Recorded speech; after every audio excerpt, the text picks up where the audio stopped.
Hey Radiant Souls, welcome back to my channel. My name is Heather Mays. I am an intuitive counselor, author, artist, animal communicator, energy healer, and I'm on a mission to empower and embolden others to connect with their divine radiant light and to honor the sacred connection with all life. One of the messages that wanted to come through for this week is related to a certain date on the calendar coming up, and that would be February 2nd. If you're outside of the United States, I don't know that this is a thing for you. And even in parts of the US, it might not be. But we also had a movie come out many, many years ago about it, Groundhog Day. So what I was seeing around this today wasn't like, oh crap, something's going to happen on February 2nd. No, everybody calm down. I don't do predictions like that here. But it's a chance for us to use that as a metaphor in our own lives and be the groundhog. All right, so I don't know that you're going to hear that on any other channel. Be the groundhog, my friends. So when we talk about Groundhog Day, for those who don't know, sometimes I wish I didn't because it's really weird to me, but whatever.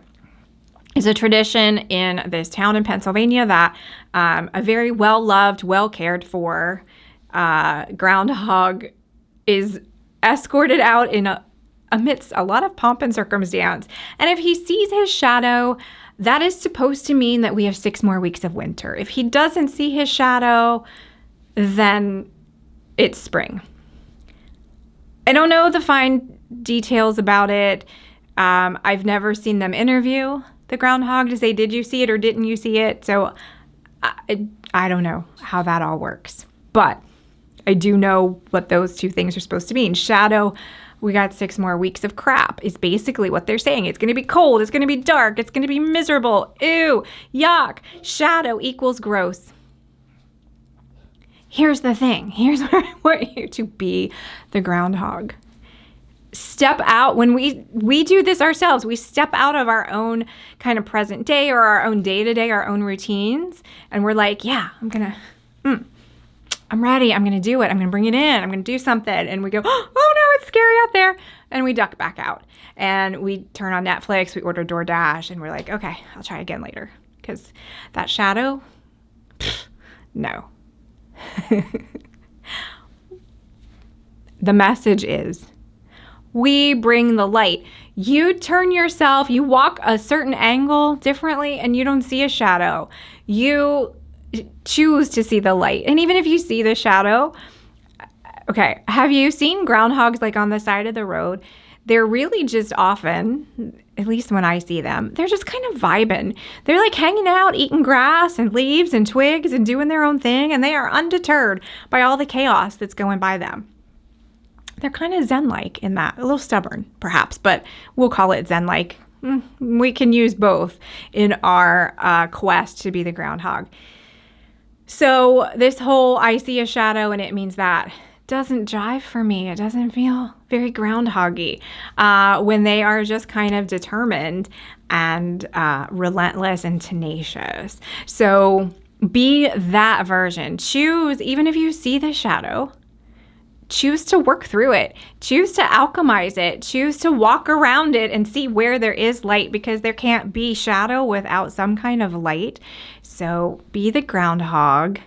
Look for the light. And the second part of this odd and disconcerting metaphor is that if you've seen the movie Groundhog Day, and we even use it, it's kind of in our vernacular that Groundhog Day is doing the same thing over and over and over. And that can be the shadow in and of itself, actually.